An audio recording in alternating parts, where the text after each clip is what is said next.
Estamos en Cita con la Historia, cita con todos ustedes, cita con don Pedro Fernández Barbadillo. Don Pedro, buenas tardes. Buenas tardes, ¿qué tal? Bueno, hoy Feliz año. Feliz año, feliz año. Hoy vamos a hablar sobre los tercios españoles. Y qué mejor que hacerlo con José Javier Esparza, buen amigo. Acaba de publicar un libro, Tercios, Historia Ilustrada de la Legendaria Infantería Española. José Javier, buenas tardes. Muy buenas tardes, Javier. Feliz año a ti, a los compañeros de aquí de esta cadena y, por supuesto, a todos los radioescuchas que se decía antes. Oye, Javier, un honor que hayas venido hoy aquí. No es la primera vez que viniste a este programa, pero sí que estás con nosotros aquí en el estudio. Así que yo también encantado, ya lo creo que sí. Pedro. Pues mira, Javieres, porque sois dos, pues en un programa reciente nos lamentábamos de que los españoles conocen los nombres de las playas del desembarco de Normandía y el orden de batalla de Barbarroja, pero desconocen en cambio hechos básicos de la historia militar española. Mira, si preguntásemos nombres de generales de la Segunda Guerra Mundial a muchachos, y no solo muchachos, sino también adultos, que aquí no se libra nadie, seguro que cualquiera de ellos daba una decena de esos nombres. Pero ¿cuántos podrían nombrar 5 o 6 generales y almirantes españoles de la época imperial? Yo creo que muy pocos. Y esto cuando el ejército español fue prácticamente invencible durante siglo y medio. Y esto nos lo va a explicar Javier y nos va a dar esos nombres.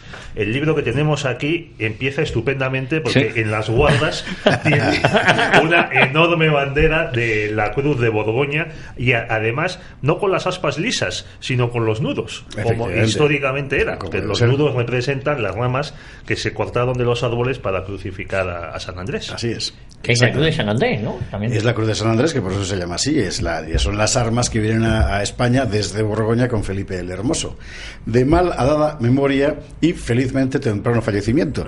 Pero desde entonces se quedaron en España esa cruz de Borgoña, esas aspas de San Andrés, como bandera real. Y lo fue hasta bien entrado el siglo XIX. Y además eran las banderas de los tercios, con distintos colores, distintos fondos. Claro, porque eran las armas reales, así es. Y los tercios lo que llevaban como enseña fundamentalmente era esto. Y además, cuando los capitanes llegaban a un pueblo y abrían bandera, precisamente lo que hacían era desplegar una bandera con esa cruz para que todo el mundo supiera lo que estaba pasando. Y eso, y un buen tambor aporreando la caja, que ahí viene lo de caja de reclutas, servía para que la gente acudiera allí a enrolarse, quienes quisieran. José Javier, ¿qué nos cuentas en este libro, en Tercios? Pues lo fundamental es lo siguiente. Como ha introducido muy bien Pedro, tenemos una historia que es para estar extraordinariamente orgullosos.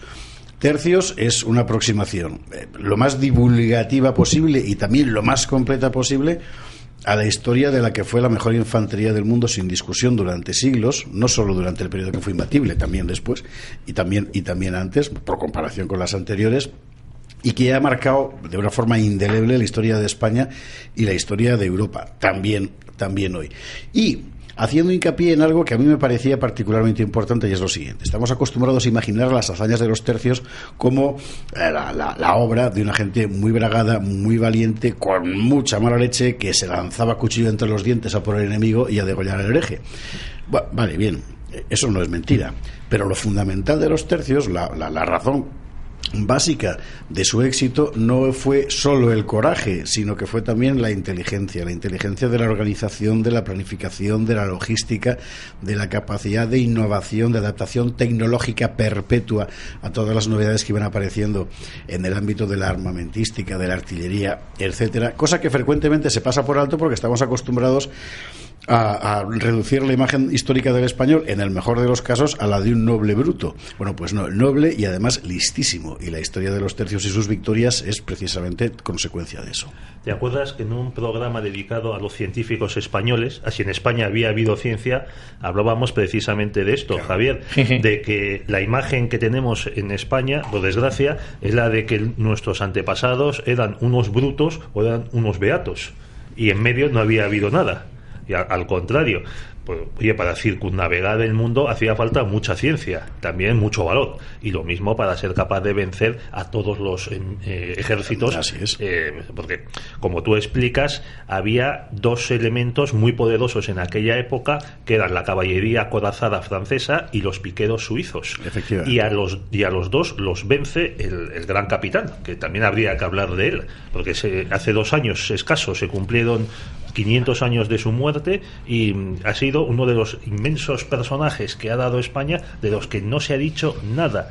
Como también se han cumplido 500 años de la muerte de Fernando el Católico, 500 años de la llegada de Carlos I a Tazones, y 500 la muerte años de Cisneros. y la muerte de Cisneros. Es lo que vamos a decir. Claro, Lo hemos recordado es aquí, el mayor estadista de la historia de España, sin ninguna duda, y uno de los grandes de Europa, ¿no? Y todo el mundo sabe quién es Richelieu, aunque solo sea por los 3 mosqueperros y D'Artagnan, ¿verdad? Pero Cisneros, que es un auténtico, en fin, un monstruo de la historia política mundial, pues aquí pues ya ves, pasa desapercibido, porque como era una cosa que suena como a Falange y al Seu, es una cosa de vergüenza, hombre. Bueno, aquí le dedicamos un programa al cardenal Cisneros. Efectivamente, hay quien cita con la historia, pero habéis Porque comentado... aquí tratamos de recordar los grandes personajes de la historia de España. Pero fijaros, aquí hay una cosa que lo habéis comentado, 500 años de la muerte de 1515 de Gonzalo Fernández de Córdoba, ¿no? Así es. Y el por qué no interesa resaltar su figura, ocultarla, tan avergonzados tenemos que estar de nuestra historia. No, evidentemente interesa ocultarla, porque si conociéramos nuestra historia no estaríamos avergonzados de ella. Por tanto, como de lo que se trata es de que sigamos avergonzados. A partir de los años 70, y antes, por cierto, de la muerte de Franco empieza esto, comienza un proceso deliberado de destrucción de la identidad nacional, porque finalmente una identidad nacional fuerte conduce de forma natural a que una comunidad política española suscriba un proyecto nacional fuerte. Y el sistema democrático en España se ha basado, y hoy estamos sufriendo las consecuencias en buena medida, en la suspensión de cualquier proyecto específicamente nacional en beneficio de otra cosa. Entonces, toda la destrucción de la herencia cultural española, ojo, de derechas o de izquierdas indistintamente, de los últimos 40 años, obedece precisamente a eso. Es precisamente eso lo que ha hecho que hoy la mayor parte de nuestros jóvenes, como bien decía Pedro, ignoren todo absolutamente, pero no solo sobre los grandes generales de nuestros ejércitos en los siglos de oro, es que incluso sobre las razones de las grandes revueltas sociales, de los primeros bajidos de la izquierda española, tampoco saben nada. Porque de lo que se trata es de cortar cualquier lazo con la tradición cultural en su conjunto. El resultado es donde estamos hoy. Tú conoces muy bien la historia y la vida política de Francia. ¿Pasa algo parecido en Francia? Ha pasado algo parecido en Francia, y de hecho hay una ley que prohíbe hablar bien de la colonización de África por parte francesa. Lo que ocurre es que el discurso de carácter del arrepentimiento, porque esto es una ideología del arrepentimiento, que es común a toda Europa, ha tardado mucho más en imponerse, pero en los últimos años en Francia está ocurriendo exactamente lo mismo. El bloqueo, por ejemplo, deliberado de cualquier recuerdo histórico del genocidio de la Vendée, la puesta en cuestión de la Revolución Francesa, el elogio, siquiera sea mínimo, de la colonización francesa en África, por no hablar ya de la reconstrucción de la memoria francesa durante la Segunda Guerra Mundial, y la ocupación alemana, se han convertido en auténticos campos de batalla ideológicos, donde el interés fundamental del poder consiste en decirle al francés: no tienes derecho a sentirte orgulloso de ser francés, salvo que entiendas ser francés como no ser nada. Claro, el conflicto se ha planteado cuando eso se da en un país que, por otra parte, desde 1945 se empeña en figurar entre los vencedores de la Segunda Guerra Mundial y los grandes del mundo. Por tanto, necesita construir una cierta identidad nacional, cuyo mejor ejemplo fue probablemente el general de Gaulle y su grandeur. Entonces, ¿qué es lo que hay? Lo que hay es un cortocircuito mental. Ya si tienes a la mitad del país abonado, a la mitad, un tercio del país abonado a Marine Le Pen, y el otro, los otros 2 tercios abonados a un señor que, a pesar de ser evidentemente el candidato de Cosmópolis del mundo global, se empeña también en subrayar el republicanismo francés para ver si encuentra un poco del voto patriota. Porque el patriotismo no es una enfermedad. El patriotismo es una constante antropológica. Todo el mundo necesita sentirse parte de algo. Y cuando a la gente le quitas la identidad, se va a buscarla a otro lado. En España nos han querido quitar la identidad española y el resultado ha sido el crecimiento de mini-identidades, el crecimiento exponencial de mini-identidades en todas partes, y el ejemplo catalán es clarísimo. Pero al menos en Francia hay una reacción y hay un debate. No se ha podido expulsar del debate los discutidores legítimos y los discutidores ilegítimos, que decía un sociólogo español, a quienes defienden la verdadera historia de Francia, o la historia como pasó. Hablar, decías, en el genocidio de la Vendée. Es que no es una cosa de derechas, de izquierdas, de católicos, de laicos, de masones, no, es que sucedió, y contarlo yo creo que es bueno y es justo y es el mejor homenaje que puede haber a la memoria de las víctimas. Sin embargo, en España la impresión que tenemos, ¿verdad?, es que salvo tú con tus libros y tus programas y nosotros aquí modestamente, pues poco más hay. De vez en cuando aparece algún francotirador, como la aquí citada muchas veces María Elvira Roca con su magnífico libro Imperiofobia, y poco más. Que la hemos tenido aquí precisamente en este micrófono. Sí, pero que esta señora da clase en un instituto andaluz, pero probablemente jamás probablemente no, seguramente jamás podrá entrar en la Universidad Española. Sí, porque está organizada así, pero yo insisto en que es un problema. Hay un problema de fondo que me parece que es que conviene identificar, porque también permite separar el grano de la paja. Esa ideología del arrepentimiento. Esa ideología del arrepentimiento ha llevado a que aquí, en España, pero no solo aquí, cuando se plantea incluso el recuperar, aunque solo fuera la huella de heroísmo de algunos personajes, tengas que hacerlo rodeando el relato de un sentimiento de me cago en la mar que mierda es todo. Por ejemplo, Pérez Reverte. Pérez Reverte recupera la triste, recupera los tercios, recupera no sé qué. ¿Lo hace en un sentido de recuperación de la honrilla nacional? No. Lo hace en un sentido de destruir por completo lo que daba razón de ser a aquella gente, recupera a aquella gente diciendo qué bragaos, qué par tenían, y me cago en la mar, que mierda es todo. Bueno, eso es ideología del arrepentimiento. Uh-huh. Es decir, salvo al bisabuelo porque era mi bisabuelo, pero qué mierda de país tengo. Eso es letal. Y ojo, eso es todavía más letal que el discurso de tipo goitisolo de que vengan los moros y nos vuelvan a invadir, porque hay mucha gente que se lo cree. Sí, yo estoy de acuerdo en que, a mí me asombra que en ciertos ambientes se elogie tantísimo a Pérez Reverte. Porque no lo leen, solo leen los artículos del senador y las entrevistas. Y leen los titulares, porque luego lees el artículo entero Bueno, y entonces, como decías tú, Pérez Reverte para mí es mucho más letal porque anula completamente todo. Claro. Salva al personaje, pero anula el ambiente en el que ese personaje se crió. El ambiente hay que reconocerlo, no obstante una cosa.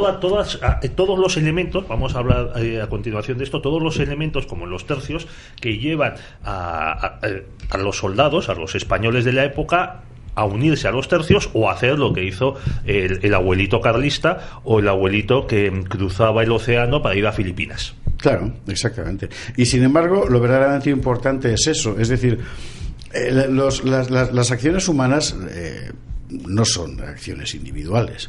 Evidentemente el individuo es fundamental. Cuando uno cuenta algo hay que contar la historia de la persona, pero la persona es inseparable de su circunstancia, que diría Ortega.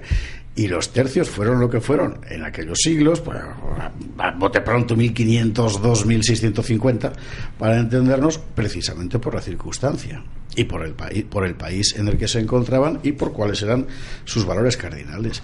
Y en ese sentido, una cuestión absolutamente fundamental, y además el gran capitán lo decidió así expresamente, es uno, la religiosidad, que era absolutamente fundamental, y dos, el sentido del honor inmerso en un código de honor absolutamente estricto, que por cierto es la primera vez que aparece como tal dentro de un ejército regular de carácter moderno, ¿no? Eso es el reflejo de un país que ve el mundo de una determinada manera. Entonces, evidentemente, el ser humano, sea cual sea su marco, siempre es el ser humano, es decir, un pozo de estiércol en cualquier lado. Hoy, hace 500 años y hace 5.000. Lo que permite que ese pozo de estiércol que somos de vez en cuando construya a su alrededor cosas hermosas es precisamente esa circunstancia, no es el individuo.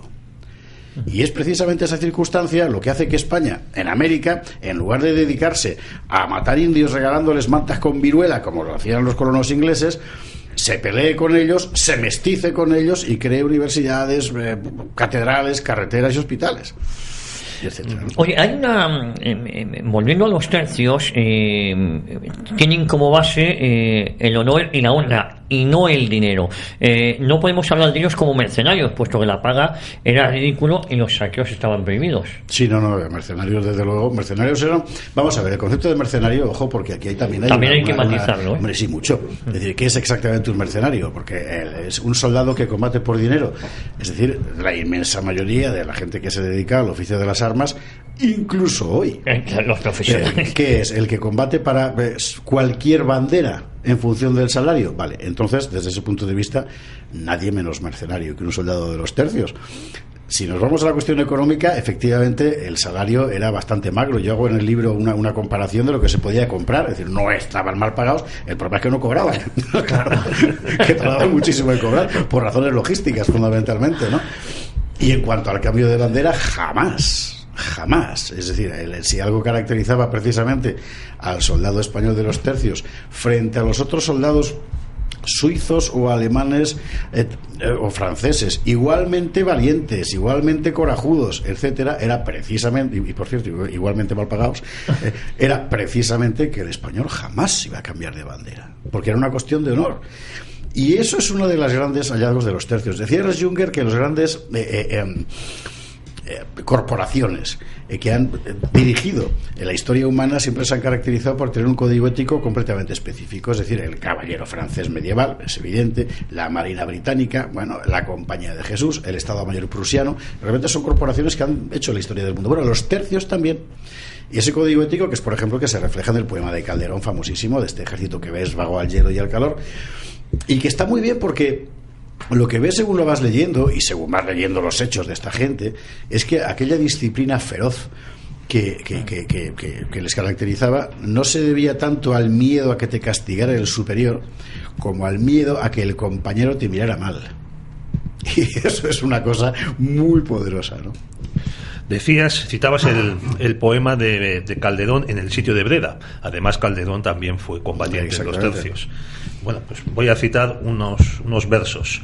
Habla del ejército y dice: en que nadie espere que ser preferido pueda por la nobleza que hereda, sino por la que él adquiere, porque aquí a la sangre cede el lugar que uno se hace, y sin mirar cómo nace se mira cómo procede. Efectivamente.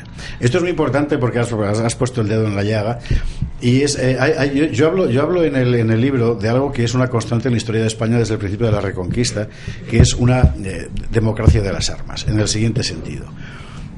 En las culturas europeas, desde el origen de los tiempos, el oficio de las armas es un oficio de casta guerrera. Y bueno, y de hecho todavía en el siglo XVIII o incluso XIX era estamental. Había un estamento que era de los nobles, que es herencia del estamento de los caballeros. Lo que aporta la Reconquista a España, y eso pasa íntegro al espíritu de los tercios, es la posibilidad de que cualquiera pueda empuñar las armas. Es lógico, estamos en guerra permanente, pues la gente que está en la frontera trabajando con el arado tiene que dar una lanza, si no lo van a matar. Bueno, eso crea una figura única en la cultura europea, que es la del villano en armas, el villano en tanto que hombre de la villa, ¿no? El caballero villano, como se le llamó en la historia de la España medieval. Y esa idea de que uno, sea cual sea su estamento social, puede convertirse en señor, no en rico, en señor, por el empleo de las armas, es un motor poderosísimo, porque la gloria es la motivación fundamental del español de los siglos, bueno, hasta el siglo XVII. En cambio, todos conocemos la frase que se atribuye a Napoleón, que decía que todos sus soldados llevaban en la mochila el bastón de mariscal. Así es, efectivamente. Y algunos, como Pérez Reverte, añaden, dicen: ¡ojo, eso era un ejército! Dice, pero Memo, que solo teníamos aquí y 3 siglos antes. Quizás el primero que habla del proletariado de la prole en los ejércitos sea Mario, en los estertores poder de la República, ¿no? Que ya lo intenta, pero luego vuelve a estar en manos de la aristocracia. No, sí, en la historia de Roma. Sí. Esa guerra entre Mario y Sila es la guerra perpetua de las sociedades europeas, siempre pasa, ¿no? Pero que ahí ya hablaron primero, fue Mario el primero en incorporar gente de la plebe, ¿no? Lo que ellos decían proletariados, ¿no? Bueno, además ya se ha hablado de esta palabra. Bueno, es que las legiones romanas se reclutaban entre el pueblo bajo, el pueblo llano romano, y daba derecho el servicio militar, que entonces era de 20 años, una vez ya establecido, daba derecho a la ciudadanía y a tierras. A tierras que normalmente te regalaban en Hispania. Así buena parte de los hispanos romanos son precisamente exlegionarios. Pero hay una gran diferencia. El modelo de la legión romana parece que inspiró mucho al gran capitán a la hora de concebir. Por eso quería ese paradigma. Claro, la infantería que luego se convertirá en los tercios, porque el nombre de tercios es posterior. Pero hay una diferencia muy importante, y es la siguiente: el carácter voluntario. Es decir, que finalmente en las legiones romanas la gente tenía que ir cuando se abría, tenía que ser, era un reclutamiento obligatorio. En los tercios no. Y ese carácter voluntario tiene que ver fundamentalmente con la cultura guerrera. Imagínate que cuando se abre el reclutamiento de una legión romana, le ofreces al legionario que acude la posibilidad de, cuando vuelvas a tu casa, serás un hidalgo, serás un noble. En este caso serás un equite, se llamaba, no un equite, ¿no? Del estamento ecuestre romano. Que eso no ocurría en Roma. Aquí sí, es decir, el retorno en gloria era un motor poderosísimo, y es fundamental. Es muy interesante que cites el precedente grecolatino, efectivamente, porque incidiendo en la develación de ese aspecto sería del bruto que tenemos del español del 16, y en particular del de los tercios, basta leer a los que, como Sancho de Londoño, por ejemplo, maestro de campo, escribieron sobre la cuestión. Realmente eran eruditos humanistas. Permanentemente están utilizando referencias grecolatinas. Esto también es importante tenerlo en cuenta. Es decir, la cultura española de la época era una cultura muy extendida, y por las relaciones de los soldados, de sus pagas o de sus testamentos, el número de don que hay en filas es extraordinario. Es decir, que era gente, buena parte de ellos, con estudios, cosa que también es única en los ejércitos de Europa. Uno de los personajes que citas en tu libro, uno de los generales de los tercios, era Bernardino de Mendoza, que merecería una película de acción. Bueno, intrigante, embajador, espía, valiente como el sol, un tipo fuera de lo común. Y como tú dices, era un hombre cultísimo. Sí. Hablaba varios idiomas, escribía, hacía versos, no sé si tocaba algún instrumento, pero tampoco me extrañaría, porque solían aprender. Sí, claro. Estuvo de embajador en Londres, de donde le echó Isabel I porque conspiraba demasiado a la vista. Me decía un amigo que ha estudiado su figura, decía, es que tenía comprada la mitad de la corte inglesa. Claro.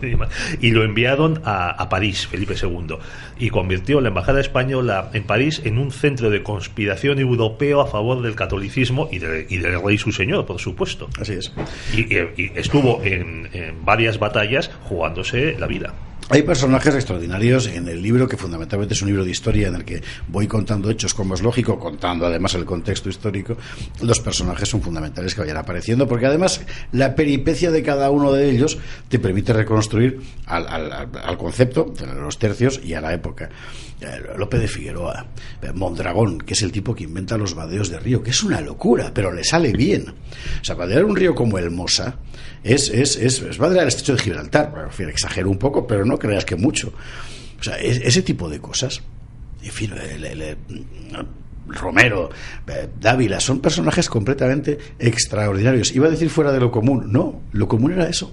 Es lo impresionante. Sí. Otro personaje del que tú hablaste, de esta época, hablaste cuando estabas en la COPE, y luego publicamos la reseña que hiciste en Altera, en tu libro La Gesta Española, es Pedro Menéndez de Avilés, que no era general de los tercios, no era soldado, era marino, era asturiano, y es el que, aparte de conquistar la Florida, es el que elabora el concepto y la estrategia de los convoyes para cruzar el Atlántico en un sentido y en otro, el tornaviaje, para que no fuesen los barcos atacados por piratas. Y es algo tan genial y tan efectivo, que aparte de que apenas hubo convoyes destruidos por piratas, es algo tan efectivo, digo, que lo tuvieron que copiar los aliados en el siglo siglo XX.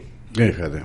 Esto incide en lo que decíamos antes de la cuestión intelectual. Es decir, no es fácil organizar eso. Hay que echarle muchas horas y hacer mucho cálculo. O sea, necesita realmente un aparejador. No es nada fácil organizar se puede utilizar un término políticamente incorrecto aquí, ¿verdad? Sí, una machada logística, sé que no es lenguaje inclusivo, en fin, perdónenme, una machada logística como el Camino Español. O sea, que es una auténtica proeza, en el que no solo se trata de coger, venga, para adelante, porque eso ya lo podemos hacer muchos, ¿no? Es decir, es que hay que coger sendas de herradura en medio de los Alpes y convertirlas en caminos aptos para que pasen por ellos miles de personas, soldados, sus mujeres, los niños, los comerciantes, el ganado, la artillería, que pesaba un montón y tenía que cruzar puentes, en fin, sobre ríos en abismos vertiginosos. Eso exige una cantidad de cálculo, exige una cantidad de ciencia extraordinaria. Y eso lo hacemos españoles del 16. Por cierto, rezando en cada etapa. Y, por cierto, ya que esto ya aquí es una llaguita que quiero utilizar en términos en absoluto humanitarios, sino completamente agresivos para todos aquellos que siguen insistiendo en pintar a los soldados españoles de los tercios como lo peor de lo peor. Vamos a ver, los únicos que inventan un sistema para no tener que alimentarse del saqueo en campaña somos nosotros, cuando precisamente en el Camino Español, y puesto que estás atravesando tierras o bien de tu corona o bien aliadas, y no puedes dedicarte a saquear, cosa que otros sí hacían, no puedes dedicarte a saquear a los pueblos de tu rey, cogen el viejo sistema francés de etapas, que consistía en que los pueblos por los que pasaba el convoy convocaban mercado, los asentistas competían en subasta y el que mejor precio ofrecía se quedaba con el negocio, de tal forma que cuando llegaba el ejército pagaba la mejor cantidad, es decir, la más barata, a un señor que había convertido a todo el pueblo en productor para el paso del ejército. Es decir, fue un auténtico camino de riqueza. Y ahora mismo tenemos a un teniente general, César Muro, el último jefe de la UME, entre otras cosas, tratando de reconstruir el Camino Español físicamente, es decir, haciendo las etapas, yendo a los pueblos, etcétera. Y está encontrando, como os podéis imaginar, la absoluta sordera por parte de las instituciones europeas y en particular del gobierno español. Claro. Es que la decadencia española se nota en que el primero que documentó fehacientemente, yendo a las fuentes en el siglo XX, el Camino Español, fue un inglés, Geoffrey Parker, que es su tesis doctoral. Parker, efectivamente, un magnífico y voluminoso libro sobre la cuestión, que todos los que nos hemos metido en el mundo de los tercios hemos consultado, y el principal tratadista sobre los tercios contemporáneo es René Quatrefages, que es un francés. Es que esto era muy inteligente, esto que has comentado del Camino Español, porque en cambio Napoleón, que gestionaba ejércitos mucho más grandes, aunque la gran movilización social, la movilización total que vivía Jung un poco más tarde, la produce la Revolución Francesa. Así es. O sea, pasamos de ejércitos de 20.000, 30.000 hombres, con todo lo que hay detrás, que tú lo has mencionado muy bien, a ejércitos de 100.000, 200.000 hombres, que es todavía más difícil de alimentar. Y Napoleón establece, y los generales revolucionarios anteriores a él, que esos ejércitos se alimenten del territorio. Y eso es lo que provoca en gran parte, aparte del odio a la religión que llevaban estos ejércitos, de los ataques a la sociedad tradicional que hacían, que los pueblos se vayan sublevando. Absolutamente, fue absolutamente así. Es decir, al final era una cosa insoportable. Vamos a ver, el paso de un ejército ha sido una plaga para la gente, para el pueblo llano, desde tiempos inmemoriales. Es así, es uno de los jinetes del apocalipsis, ¿no? Pero las guerras modernas han sido más devastadoras que ninguna otra, en buena medida, uno, efectivamente por la dimensión de las tropas, y dos, por la legitimación ideológica de la muerte del civil, cosa importantísima. En ese contexto, precisamente, la idea española, el concepto español de ese camino que llevaba desde Milán hasta Bruselas es extraordinario, porque convirtió por primera vez una ruta militar no en un rastro de saqueo, sino en un auténtico emporio de riqueza, ¿no? Oye, José Javier, el momento álgido de los tercios, aquel en el que pasan a convertirse a leyenda, ¿cuál sería? Pues yo creo que a partir de Pavía. A partir de Pavía, que dejó a todo el mundo absolutamente impresionado, y a partir de ese momento, porque la batalla de Garellano también es extraordinaria, pero yo creo que fue fundamentalmente Pavía, y a partir de ahí, sin tregua, porque nadie había combatido nunca así. Entonces, la versatilidad, el orden. Vamos a ver, fíjate, esto es una cuestión perdón, muy importante que tener en cuenta. El gran capitán empieza a darse cuenta de lo que pasa cuando pierde en Seminara la primera vez y tiene la suficiente inteligencia como para reaccionar a esa derrota introduciendo un montón de innovaciones. Las marchas, el que los jinetes trasladen a su grupa infantes, que eso era pecado social en la época. Es decir, un jinete era un caballero, era un noble, no podía llevar a la grupa a un peón que era un menestral, que era pura plebe. Fernández de Córdoba les obliga a hacerlo, con lo cual ganas un montón en movilidad. El orden, pese a esa fama que tenemos los españoles de desordenados, el orden en la marcha y en el despliegue. La utilización de las armas de fuego que los otros también tenían, pero nadie concibe una utilización más eficaz que los tercios, empezando con el gran capitán cuando no eran tercios y luego en los años siguientes, tanto en despliegue como, vamos a ver, un arcabuz tardaba en torno a 4 minutos en poder suceder un tiro a otro. Pero es una arma muy compleja, había que meter la pólvora, calentar la mecha, etcétera, de tal forma que para ser realmente útil en una batalla larga en la época son 2 horas, necesitas tener a la gente muy bien entrenada para que pueda sucederse una salva detrás de otra. Eso es muy difícil. Eso es muy difícil en un escenario en el que la gente no se podía comunicar con radio, porque tenías que ir a toque de clarín, en el mejor de los casos. No te podía fallar nada, tenías enfrente un enemigo que se acercaba, un arcabuz llegaba con efectividad plena a 20 metros, a 50 metros como muchísimo. 20 metros lo tienes aquí al lado. Tienes aquí al lado a un tío que está con la cara de asesino con su pica que te va a matar. Y tú has de mantener el cuajo, de estar plantado mientras está ardiendo la mecha de tu arcabuz hasta que vas a disparar. Eso fue algo extraordinario. Y la posibilidad de repetirlo una batalla tras otra. ¿Por qué los otros no lo consiguen? Porque evidentemente lo intentan. ¿Por qué no lo consiguen? Por el tipo de hombre y por el tipo de código. Y es una cuestión moral. Es una cuestión, por supuesto, de eficacia, de organización, de disciplina, pero sobre todo es una cuestión moral. Siempre se ha dicho que la organización de los tercios da el pistoletazo de salida a los ejércitos modernos, ¿no? Sí, hay que tener en cuenta que hasta la época los ejércitos eran fundamentalmente acumulaciones de mesnadas privadas. Es decir, en Europa, herencia de la Edad Media, los ejércitos dependían del señor que podía pagarlos. Es decir, el conde de no sé qué, o el duque de no sé qué, o las órdenes militares, los de Santiago, etcétera, ¿no? También era así aquí en España. Los reyes católicos, a partir de la campaña de Granada, empiezan un intento de embrión de ejército que dependa solo de la corona, que son las guardas viejas de Castilla, y a partir de ahí empiezan a tener la idea de, bueno, cómo podemos construir con nuestras huestes algo que funcione de forma orgánica, unida, ¿no? El sistema de los tercios consiste fundamentalmente en las compañías que están dispersas por el territorio italiano custodiando tal o cual lugar, agruparlas desde un punto administrativo, no orgánico como hoy un regimiento que vive en un cuartel y tal, no, desde un punto de vista administrativo, de tal forma que estén permanentemente disponibles.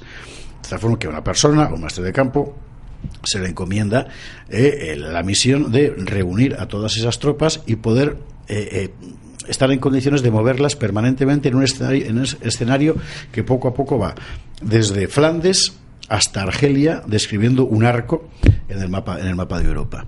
Y lo asombroso es que lo consiguen. Entonces, a partir de ese momento tienes un ejército único. O sea, a los demás les costaba un montón hacer una cosa parecida. En las guerras con los herejes holandeses de Guillermo de Orange, cada vez que tenían que reunir un ejército tenían que tirar de dinero alemán, que les sobraba. Pero bueno, tenías que coger el ejército y llevarlo allí. Cuando lo llevabas allí, aquella gente no sabía lo que se iba a encontrar. Iba al saqueo. Tenían hambre. Lo que se encontraban era un ejército que con menos gente, sin embargo, tenía una efectividad muchísimo mayor, que funcionaba muy bien y que normalmente ponía en estampida al enemigo. Bueno, Javier, tú estás desmontando otro de los mitos de la leyenda negra sobre los españoles, que somos desorganizados. Efectivamente. No, vamos a ver, los españoles, o sea, tenemos muy mala leche, eso es evidente. Tenemos una tendencia, o al menos teníamos, porque ahora ves lo de Carmen en las calles Carmen y Preciados y llegas a la conclusión de que no, pero tenemos o teníamos un espíritu de rebeldía muy acentuado. Y no hay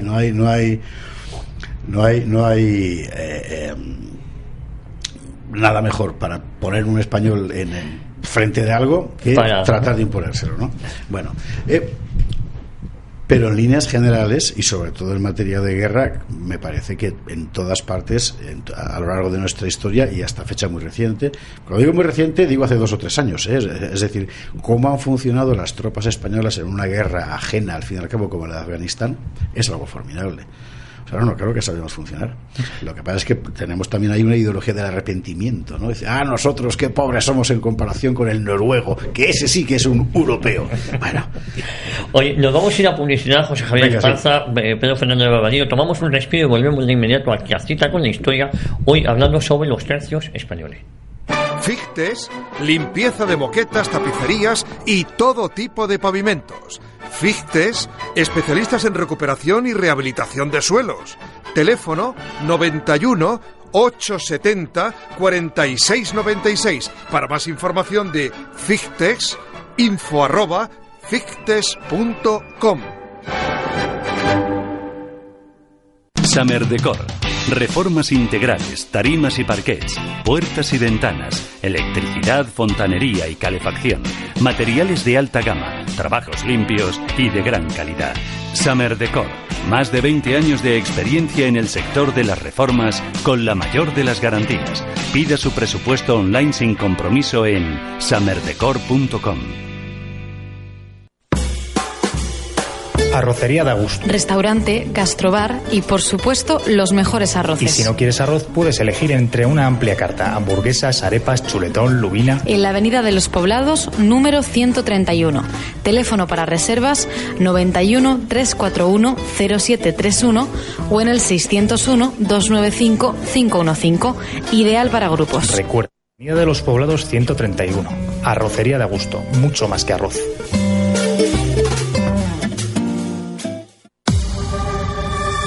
JUN 76, rapidez y eficacia.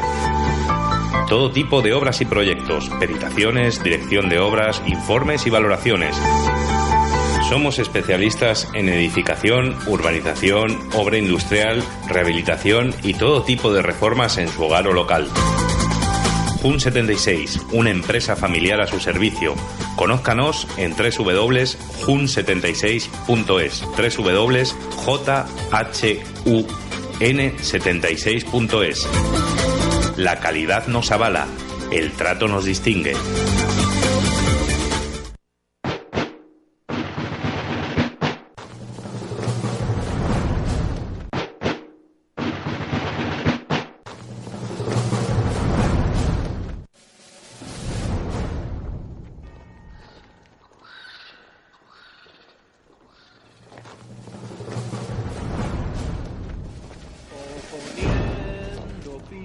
A caballos, enfrentando arcabuces a piqueros, con el alma unida por el mismo clero, que la sangre corra protegiendo el reino, aspa de Borgoña, flameando al viento. Hijos de Santiago, grandes son los tercios, escuadrón de picas. Bueno, yo ya tengo mi ejemplar de José Javier Esparza, firmado, Tercios, historia ilustrado de la legendaria infantería española, de la editorial La Esfera de los Libros. Sí, señor. Precioso ha quedado, con dibujos de José Ferrer Clausel. Sí, también hay que decirlo, Sí, aquí, a falta de fotos, que no hay, lógicamente, pues hay unas ilustraciones magníficas. Sí. Y además creo que viste muy bien el libro. Realmente es difícil hacerte una idea de cómo era aquello de verdad, porque estamos hablando de una época en la que no había uniformes, los distintivos eran muy rudimentarios, el sargento se le conocía por la alabarda que llevaba, nada más, ¿no? Y bueno, construir un poco el ambiente de cómo podía ser un tercio español de la época es complicado. Bueno, yo he de decir que yo llevo tatuado en las aspas de San Andrés, y mi hija también. Fue la bandera de España, ¿no? Claro. Fue tomada como tal, ¿no? Las banderas originalmente en todas las naciones europeas eran las banderas reales, ¿no? La cruz de San Andrés, que es la que trae aquí Felipe el Hermoso, el único bueno que dejó Felipe, exactamente, el primer Habsburgo, porque Borgoña, territorio de los Habsburgo, fue precisamente esas aspas que pronto se convirtieron, sobre todo a partir de Carlos I, en la enseña, porque además era muy fácilmente reconocible, ¿no? Lo que ocurre es que hay un momento en el que la enseña francesa es una cruz azul sobre fondo blanco, la enseña inglesa es una cruz roja sobre fondo blanco, la enseña española es una cruz de San Andrés roja sobre fondo blanco. Es lo que lleva a las armadas, porque en tierra todavía, pero en el mar era imposible saber qué barco venía con esas banderas, lleva a las armadas a buscar otro tipo de divisas, ¿no? De señalización. Los ingleses van con la Union Jack y entonces empiezan a inventar el modelo ese que incorpora a Escocia y tal, la corona, no sé cuántos, y los españoles, bueno, el famoso concurso que convoca Carlos III y que termina dando en aquella bandera roja igualda que hoy la Junta Electoral Central ha prohibido en los edificios de los partidos políticos en Barcelona porque dice que son partidistas. Manda narices. Bueno, España debió ser de los pocos países que en tiempo de Adolfo Suárez se prohibió por orden administrativa la utilización de la bandera de España para actos que no fueran oficiales. Exactamente. No, fue un decreto ley. Bueno, un decreto ley, efectivamente, eso es. O sea, todavía peor. Todavía, no, pero están poniendo todavía peor. Pero, sí, porque lo debatieron en Consejo de Ministros. Pero yo creo que eso es. Claro, igual se buscaba la finalidad de la que hemos hablado al principio, anular la identidad. Sí. Y poner mayor acento, por ejemplo, en la división, ¿no? Yo creo que hoy, efectivamente, vamos a ver.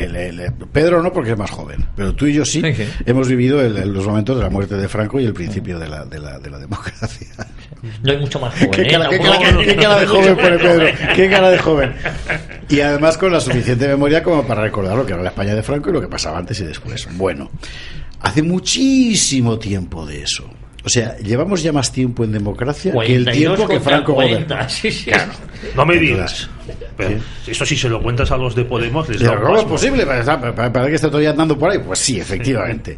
O sea, pasó hace muchísimos años. Y yo creo que tenemos una perspectiva que pronto va a ser ya de medio siglo, que se dice pronto, de lo que ha sido la historia de España. Y es una evidencia que la tónica general ha sido la de una desnacionalización deliberada del país. Y los resultados, en tiempos la gente podía pensar, bueno, es que así eliminamos conflictos, nos integramos en Europa, crecemos unos cuantos centímetros, nos hacemos más rubios y tal.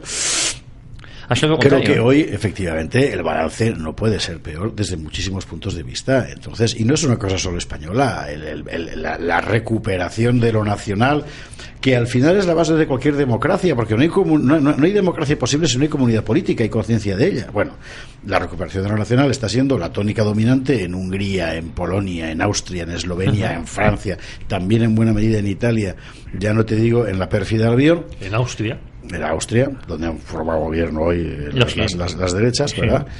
Y en España necesariamente tiene que serlo. Nos hemos acostumbrado mucho al estatuto de cipayo privilegiado, ¿no? Pero eso nos lleva al abismo.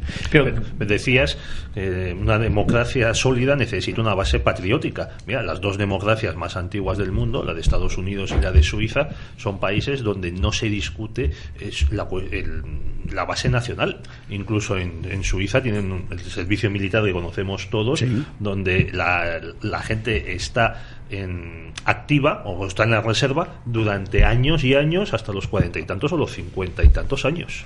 Así es. Y todos los años, pues un par de semanas los activan y van a su puesto y demás. Y en Estados Unidos no hay más que ver las películas, pues para ver cómo ellos mantienen también un ejército de recluta voluntaria.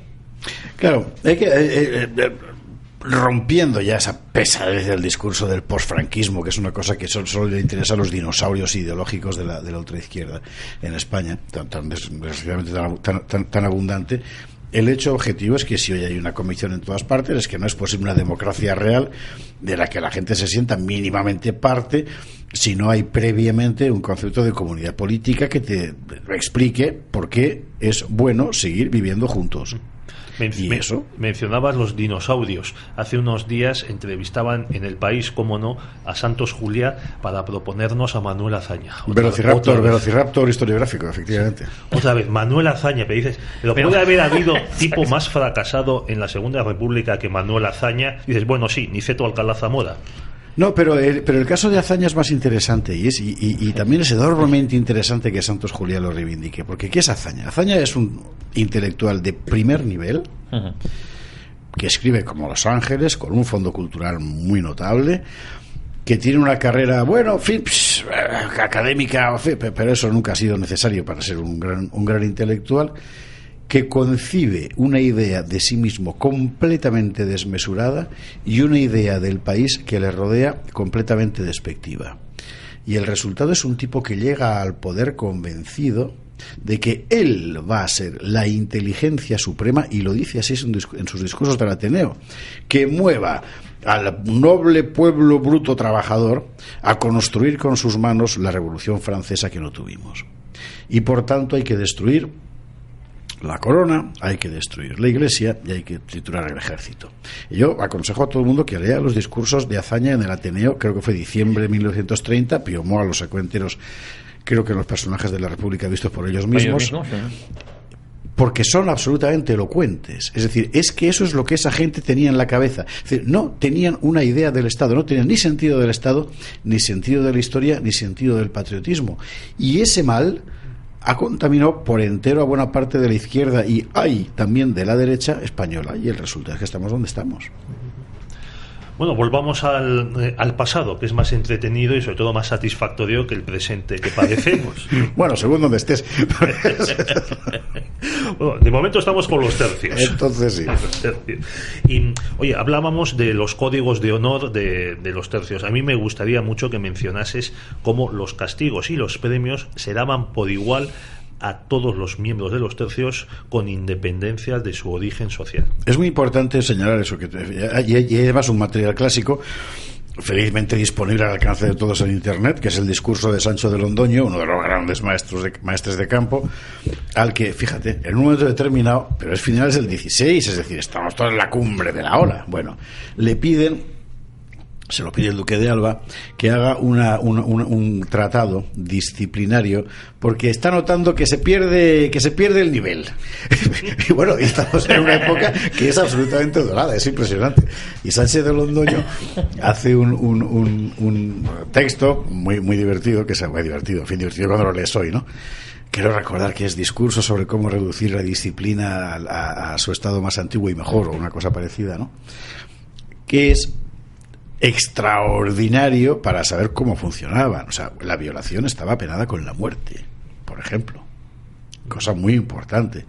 En cuanto a los robos, es decir, el que saqueara cuando se podía saquear, por ejemplo, un enemigo que se había resistido, el que lo hiciera fuera de orden, o sea, a ese le caía la mundial. Eran tan ordenados que incluso en el caso de motín había que organizarse y nombrar un delegado, o sea, eran disciplinados incluso en esa situación. Efectivamente, la igualdad en la aplicación del castigo era plena.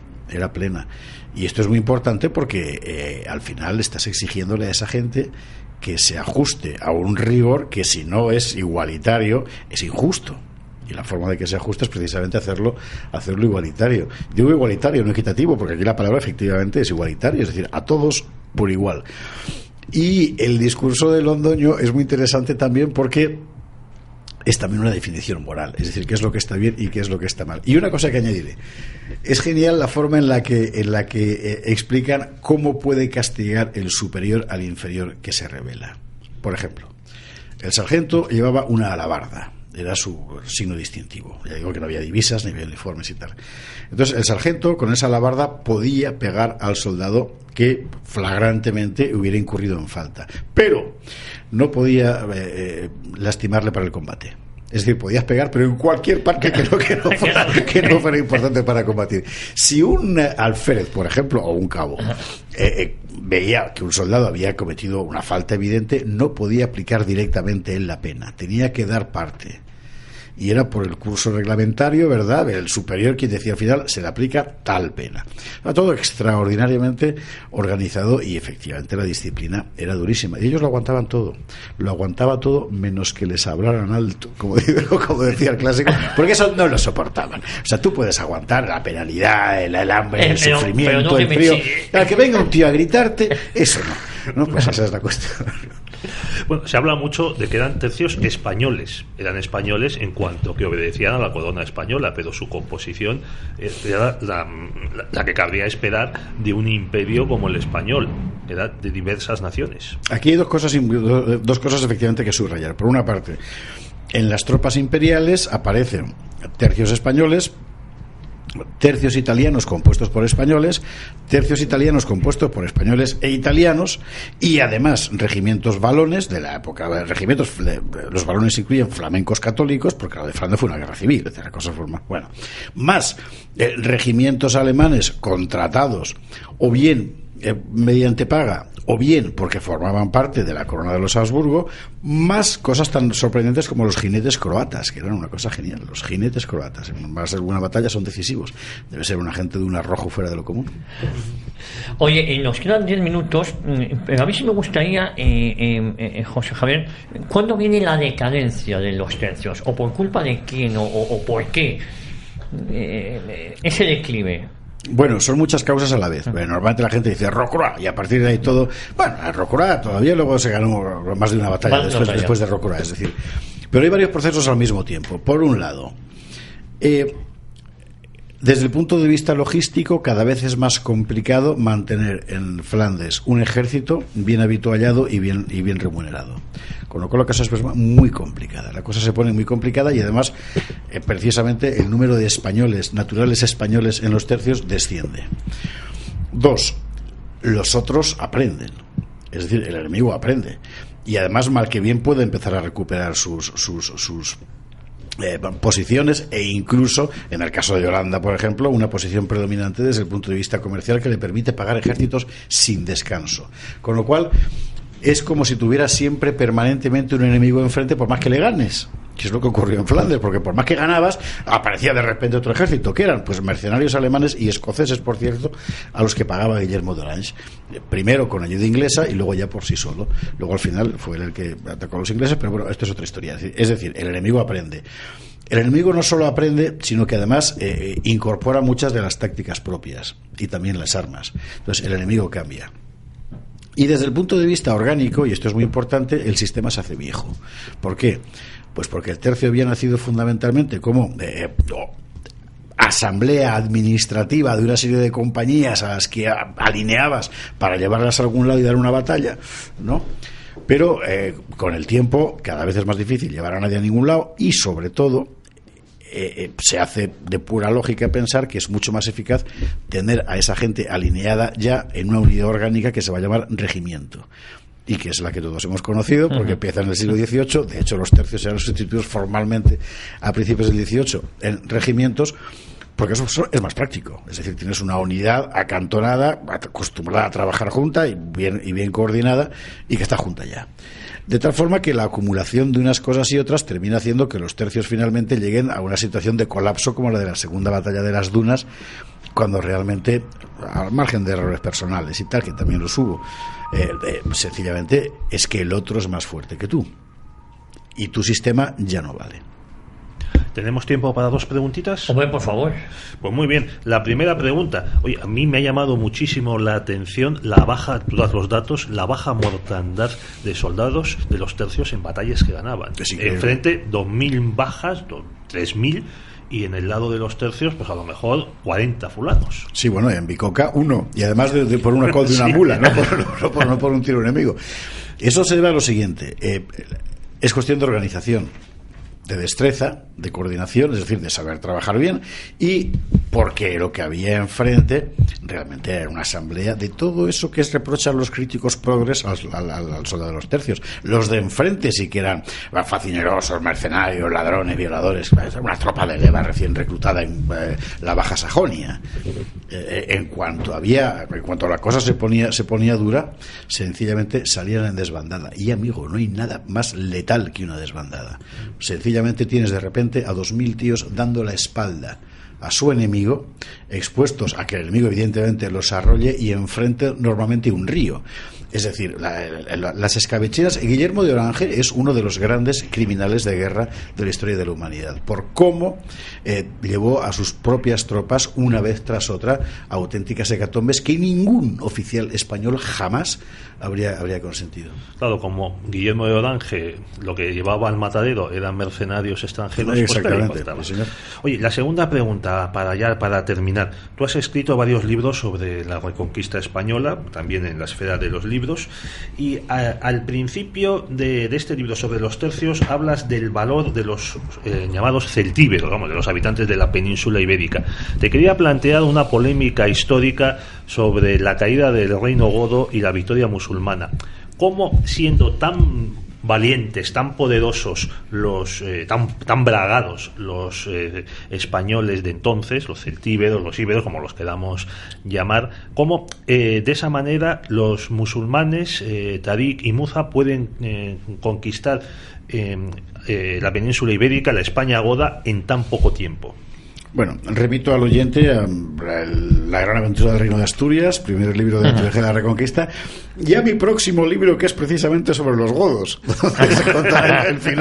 el final, pero lo fundamental es esto: fue una invasión político-militar, es decir, el reino godo estaba en guerra civil. La mitad de la nobleza goda se pasa con armas y bagajes al otro bando en Guadalete, como por otra parte siempre se había hecho antes cuando contratabas mercenarios para dar una batalla, porque así entraron los musulmanes en España. ¿Cuál es el problema? Que en Guadalete murió buena parte de la crema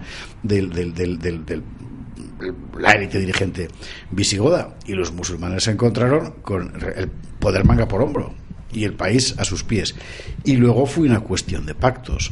Claro, tú imagínate el gobernador de Toledo o de Mérida, cuando lo que le viene enfrente es no un extranjero vestido con un turbante negro y tal, que es evidente que es un enemigo, sino que viene que se lleva además al duque de no sé qué, que era el visigodo Arriano, que va a ofrecerte un pacto. ¿Es un amigo o es un enemigo? Bueno, Mérida se resistió 2 años, Toledo cayó, Zaragoza la pasaron a cuchillo entera los musulmanes, con un salvajismo propio del Estado Islámico, más bien al revés. Bueno, se entregaron unos los sitios que se entregaron, otros pactaron. De todas formas, realmente la tarea de conquista fue todavía más larga de lo que estamos acostumbrados a pensar, ¿no? Pero yo digo que todo esto lo desarrollaré en el libro de... Estás trabajando en ese libro ahora mismo, ¿no? Sí, señor, ahí estamos. ¿Cuál es el plazo de entrega para la editorial? Para que nos hagamos una idea de cuándo lo podemos tener. Pues yo tengo que entregarlo en junio. Sí. Y, por cierto, he averiguado cosas impresionantes con el tema godo, sobre todo del origen. Es realmente increíble. Es decir, el parentesco entre los godos y lo que luego conoceremos como vikingos, por ejemplo, es estrechísimo. Y el parentesco entre la nobleza militar asturiana del siglo IX y los godos también, de tal forma que del siglo IX, cuando los vikingos intentan invadir el reino de Asturias, tienes a una nobleza militar de origen nórdico europeo peleando contra unos vikingos de origen nórdico europeo también, además de territorios muy cercanos. En fin, son cosas muy interesantes. Ese es tu episodio de la destrucción de la identidad que mencionabas, la caída del reino godo y la reconquista. O sea, que aquí cae tan fácilmente el reino godo de España porque a fin de cuentas era una superestructura, que dirían los marxistas, cogida con alfileres, una separación radical entre la élite y los hispano-romanos, que no podían ver a los godos, que a fin de cuentas ahí quedaba un sustrato arriano, como dice el memo de Ignacio Olaue, y por otro lado que la reconquista no tiene nada que ver con la restauración del reino godo. Sí, bueno, eso es una teoría bien conocida. Que empieza en los años 60 del siglo pasado, sí, en pleno franquismo. Es una teoría bien conocida que sencillamente contraría todo lo que sabemos desde ese punto de vista documental, ¿no? 30 segundos para apuntar una cosa muy importante que has dicho: la destrucción de la memoria. Lo que hacen los musulmanes cuando llegan a la España visigoda es quemar todas las iglesias, y quemando las iglesias, lo cuentan las propias crónicas musulmanas, queman la memoria, porque era donde estaban los papeles, y al quemar la memoria dejan a un pueblo desarmado. Hoy estamos viviendo o hemos vivido en España un proceso muy semejante. Estamos en esa línea. Vamos acabando ya con José Javier Esparza, hablando sobre los tercios españoles.